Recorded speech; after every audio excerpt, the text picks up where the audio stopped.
welcome to the Huntsman World Senior Games Active Life. My name is Kyle Case, and I'll be your host on this amazing journey as we attempt to help you get the most out of your life. Joining me in the studio today is my co-pilot, Jeff Harding. Jeff, how are you today? I'm wonderful, Kyle. How are you? I am good.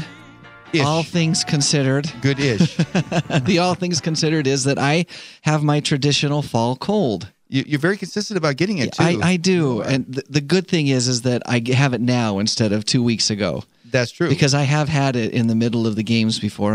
I'm sure you remember. Oh, yeah. When I was walking around with tissues. Yeah, tissues and tissue box into your instead arm. of shaking hands, bumping elbows and things like that. So I'm not happy that I have a cold, but I'm glad that the timing is a little better than it has been. Yeah, the timing is everything. In some other years. And so, timing is everything. And you go like with any time that you're sick, you go through those kind of ups and downs, that roller coaster of a day. You know, like there's a moment when you feel like, okay, I'm all right. I feel like I'm going to be okay. I'm going to get past this, and then it hits you again. Yep. So I've been doing that all day today. One of the things that happens with me when I get sick is my nose sweats. And I can always tell if it's just like, if it's allergies or if I've got a cold by how sweaty my nose is.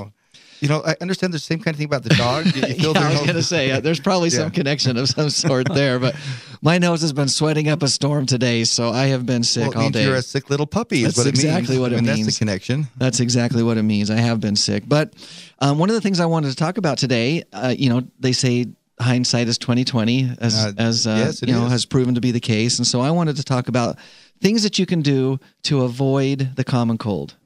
Okay. Maybe it'll help me avoid getting the one you've got. I hope that it does. You and many other people. So just I have to adjust a little farther away here. Yeah, adjust your microphone, stand on the other side of the room. It doesn't offend me. I totally get it. So I don't blame you at all. So the first and foremost thing is wash your hands. Regularly. Which I really do. I'm a little almost OCD about hand washing. I don't feel like I have that in a lot of areas, but in my life I like to have clean hands. I don't like to have sticky hands, and so I wash my hands quite a bit. But sometimes washing your hands is just not quite enough. No. And so there's other things that we can do, okay? Mostly things that we can eat.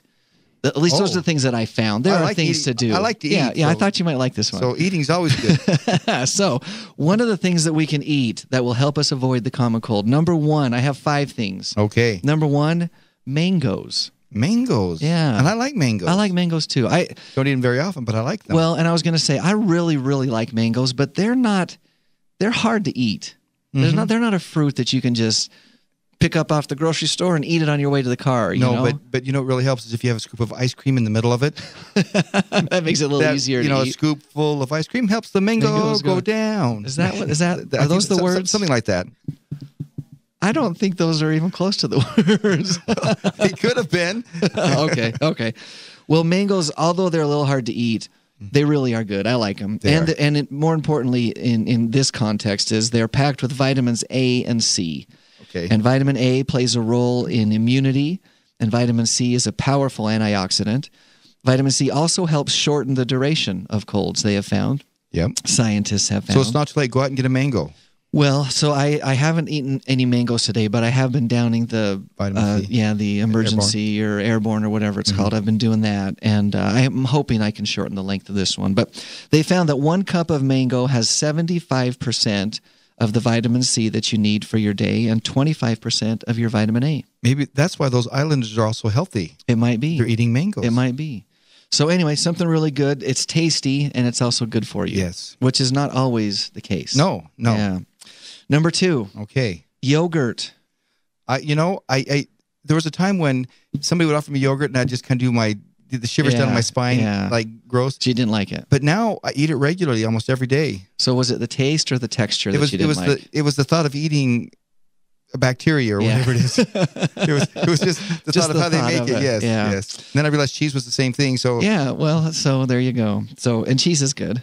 Great. So yogurt must be good. There's no such thing as too much cheese. It's true. Well, yogurt is rich in beneficial probiotics, and that helps keep your intestines and your gut healthy. And a healthy gut is a great defense against getting sick. They've also found that kefir and other cultured milk products have the same effect as yogurt. So just all your internal digestive system working, that helps keep you from getting sick. And yogurt is a great way to keep that healthy. Yeah. So that's number 2. Number 3, this one shouldn't come as a surprise, but it's chicken soup. Oh, well, that's usually something I do after, rather than before. Mom's chicken soup, right?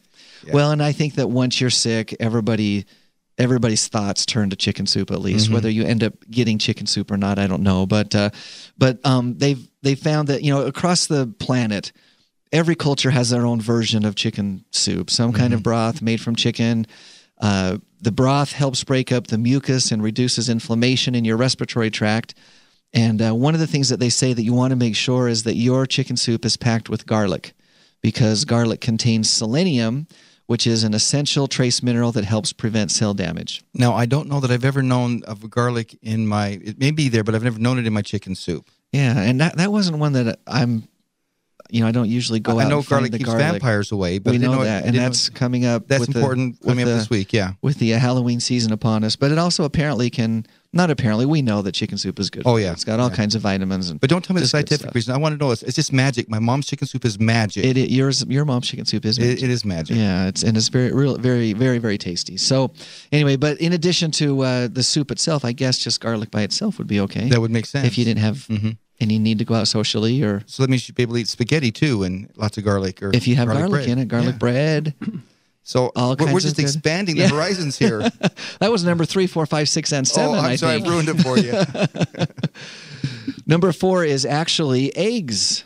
So they talk about the incredible edible egg. It's one of the few food sources of vitamin D, which many of us don't get enough in the dark winter months.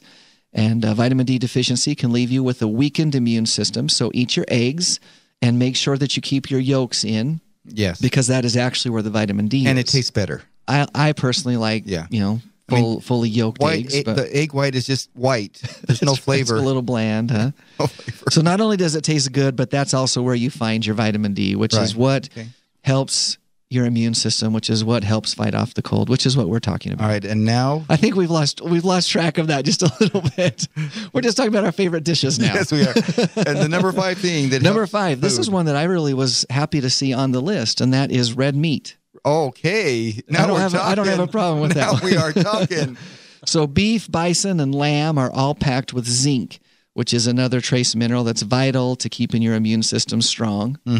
It also helps your wounds heal. If you have wounds, zinc is good for that. And in addition to red meat, you can also get zinc from chicken, seafood, pork, fortified cereal, chickpeas, almonds, and cashews. There you go. So there's quite a few places to get zinc. I'm feeling quite full right now. I'm not gonna have to eat dinner tonight. Oh, really? I've been mentally eating everything you've told me to eat, and I'm quite full now. These are all good foods, aren't they? They're all good stuff. Yeah. Yeah. Well, anyway, just a few things that you can do, that you can eat to help boost your immune system and hopefully, ideally, avoid a cold or the flu. 2 other really quick things. Get enough sleep. We've talked about sleep several times on the show, and that's so important. It's no secret that when we're run down, we're more likely to get sick. And they found through studies that T cells, a type of white blood cell that attacks viruses, decrease when we're sleep deprived. So we need to make sure that we get enough sleep. And then the last one is to stay active.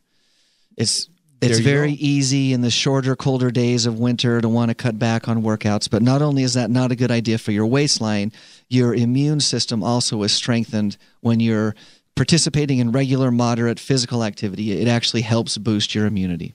And speaking of strengthened by moderate activity, as we just were, I'm very pleased to introduce our guest today, Jim Godrey. Jim, how are you today? I'm doing fine, thank you. Thank you for taking time out of your busy schedule to join us and be here on the show with us. I'm glad to be here. Jim is great. Jim is really one of our own at the Huntsman World Senior Games. A participant. I mean, he has been an athlete his whole life and excelled in a variety of different sports, including basketball, volleyball. He also plays horseshoes very well. Track and field. He's also been one of our volunteer sports directors, and he's even been on the paid staff and helped us out in the managing of several different sports at the games as well. So we're glad that you could be with us. And he's a member of the Hall of Fame. And he is a Hall of Famer. A recently inducted member. Yeah. Wow, I'm impressed. Would you like to meet you? As well you should be. As well you should be. You've done a lot of great things. And again, we're glad that you could be with us today. Thank you. So Jim, just to kind of get us started off and to get a a better picture of you and introduce yourself to our listening audience. Tell us a little bit about some of your sports background. Where were some of the places and times when you most excelled in sports? Well, starting in high school, I was in San Diego, Claremont High School, and I participated in football, basketball, and track. And then from there, I went to college, moved up to Los Angeles, Whittier College in Whittier, California. And there I participated.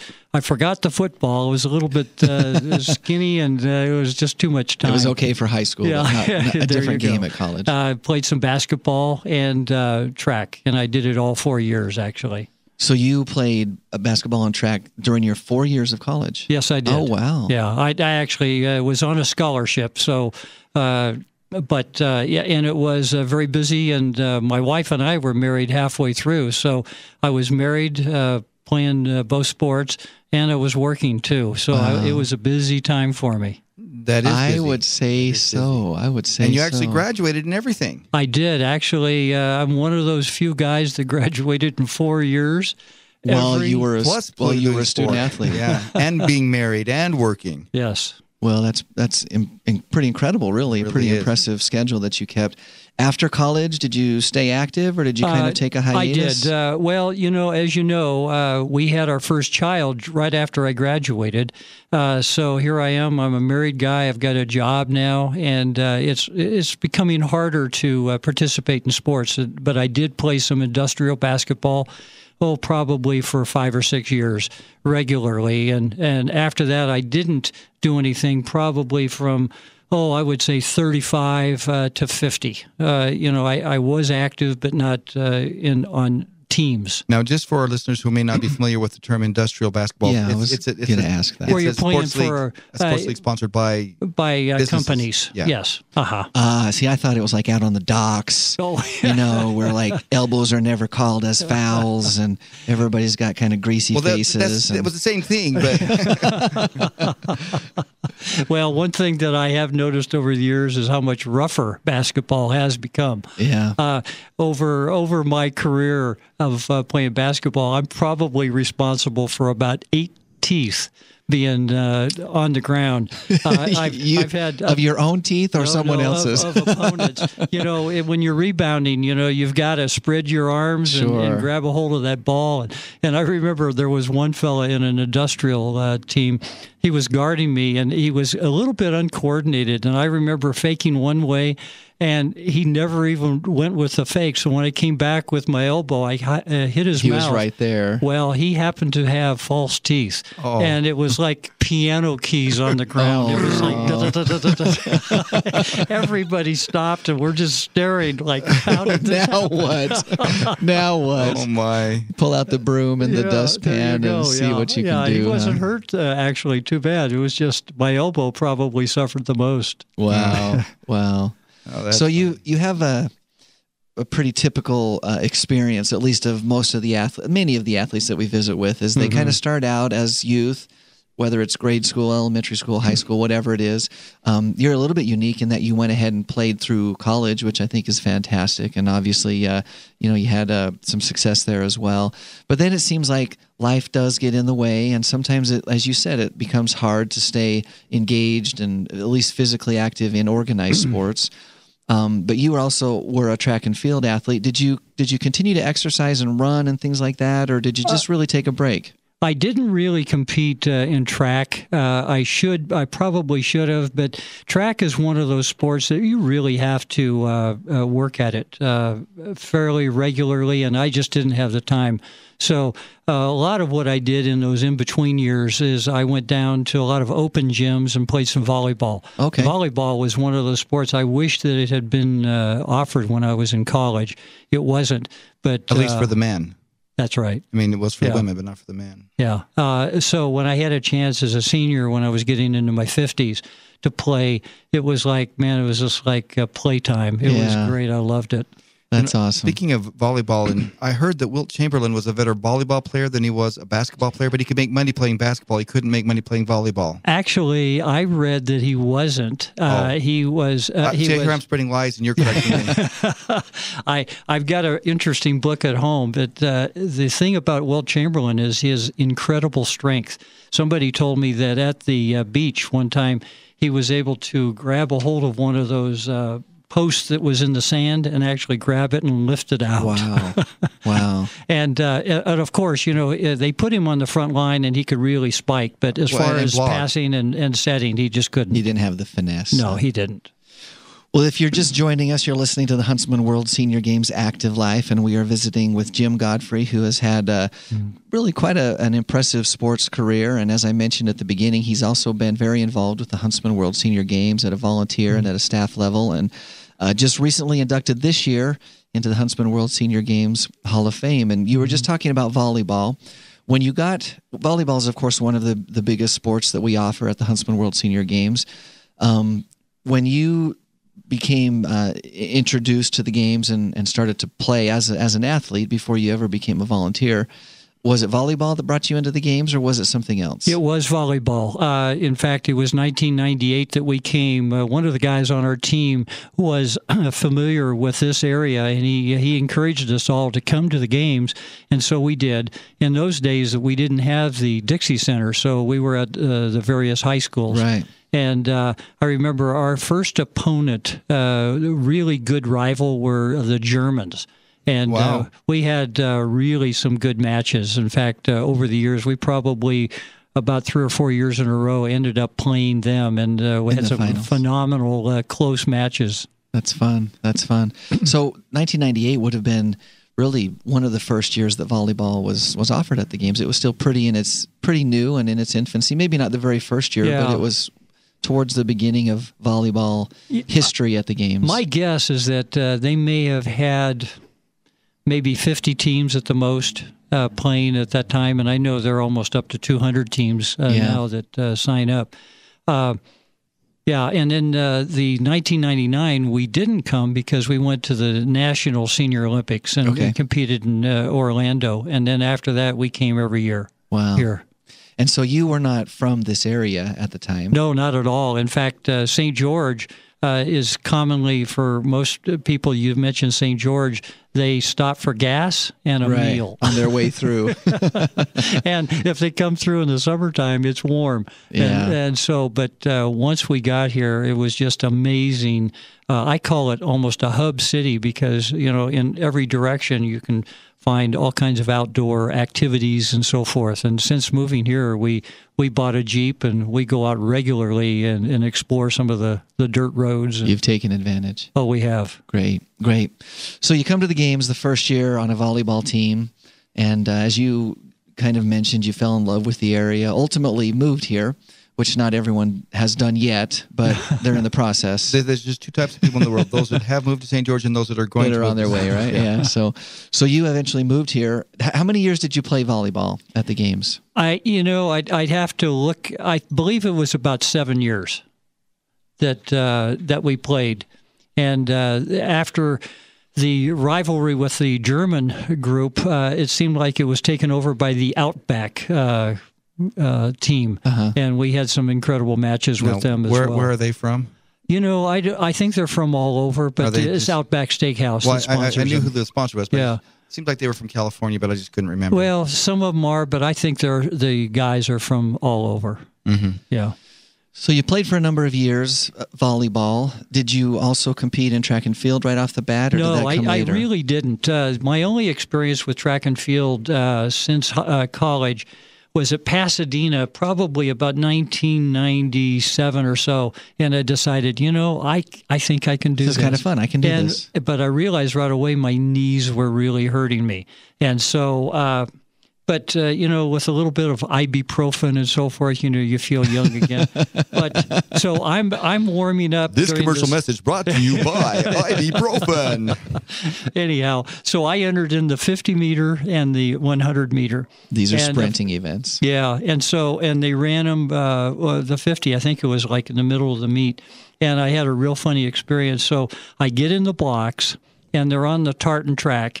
And I didn't think about it, but in my day, the asphalt or the tartan tracks were just coming in, and most of my experience was on dirt or cinder. So out of the blocks, my trail leg catches the tartan track, and basically I did a forward somersault.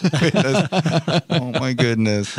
But you jumped up and continued to go. Well, I can't remember, but I was last. And then I did run the 100, and I wasn't as fast as I thought I was. Yeah. Well, sometimes that happens. I pulled a muscle in my thigh, and I just barely finished, and so I hung them up. Yeah. So that one experience was your track and field experience. Yeah. Actually, when I was in college, I did run a 9,700. Really? Wow, so that's you pretty actually fast. were very fast. Yeah. Wow. Yeah. That's impressive. As a meter, that would probably have been about 10.5, 10.6. Yeah, which is I still finished. blazing. I finished really fast because of my long legs. Our high school our sprinter won the state championship at a 9,700 yard dash. Yeah. That's impressive. That is. So I'm curious, Jim, when did you transition from solely an athlete to kind of helping out from a volunteer and from a staff perspective? Well, somewhere around 2000, my wife said, I'm tired of watching you. I want to participate in some games. What do you think we could do? So I believe it was about 2000 and... I would say 2002 and so forth, she decided to do the 1 mile walk. And so she trained real hard, and she convinced me she should try one other event, and that ended up being the 50-meter dash. And she ends up winning the 50-meter, and she got fourth So she place. was faster than she thought that she was. You were not as fast as you thought you were. She was actually faster than she thought she was. There you go. Well, the reason I bring her up is because after she had competed a couple of years here out at Pineview, they had the track meet, and I was just helping out and watching, and I could see that they really needed some help. And so Merrill Barney was the sports director at that time. So I went over to Merrill's office about 2005. I think I was still playing volleyball. But I said, Merrill, I've got some suggestions for you. And if you do these things, and I said, I'm one of these, if I make a suggestion, I feel like I've got to be a part of the solution. Provide the solution, yeah. And so all of a sudden, the next year, I'm the track director. Smooth transition from, I have a couple of suggestions to now 60. You're in charge. Yep. Well, that's great. And you served there for a number of years and really helped kind of solidify things. And, track and field is one of those events that there are so many moving pieces to it. There's so many different aspects of it. There's the racing, there's the track aspect of it. There's also the field events, and so it does take a lot of time and a lot of people to kind of pull that together. It's a 15-ring circus. It is. Yeah, it really is. There's so many things that are going on. So how many years did you serve as the director of track and field? That was 2 years. And then after that, I was approached by Merrill, and he said, hey, I see you have some computer skills. And so we would like to ask you if you would be a facilitator. And I said, what in the world is a facilitator? And it ended up being kind of a behind-the-scenes supporter of directors and scheduler. Yeah. And I did that for all of the basketball, 3 different basketballs, and for medal golf. And, just as a testament of that service, Jim did a fantastic job. He's since retired from that role with us. But, you talk about putting together a basketball tournament as well and scheduling teams at times. And, most recently we've been able to hold that event in one location, but it hasn't always been that way. So you're trying to, build in a cushion of time where someone can travel from high school to high school and get their team there. And a lot of work, once again, a lot of work. But thanks for your service in doing that. Well, my most interesting experience on basketball is I think it was my second year. I'm being the facilitator. I did my scheduling and so forth. And all of a sudden, Merrill says, we don't have a director. Would you be that too? And I went, Miss Merrill was a good friend of yours, wasn't he? So that was a very challenging year. I'll bet that it was. And Merrill was our sports director for years and years, and was really able to recruit some of the best people, Jim being one of those. So definitely. We're running really short on time, but just one last tidbit here. If you were to talk to somebody who was on the fence about whether or not to compete in the Huntsman World Senior Games, what advice would you give them? Well, I certainly would encourage them to do so. It's more than just competing. It's really an experience as far as meeting other athletes and seeing the town. It truly is more than just that athletic experience. So get off the fence, give it a try, and you never know, what you might might win the 50-yard. You just might. 50-meter dash. You just might. Well, that's great. Once again, Jim, thank you so much for being here with us, and thanks for all of your years of service at the games. And like I mentioned before, this year Jim was inducted into our Hall of Fame, and certainly very deserving of that. Very much so, yes. We appreciate that. So thanks. My pleasure. Thank you so much.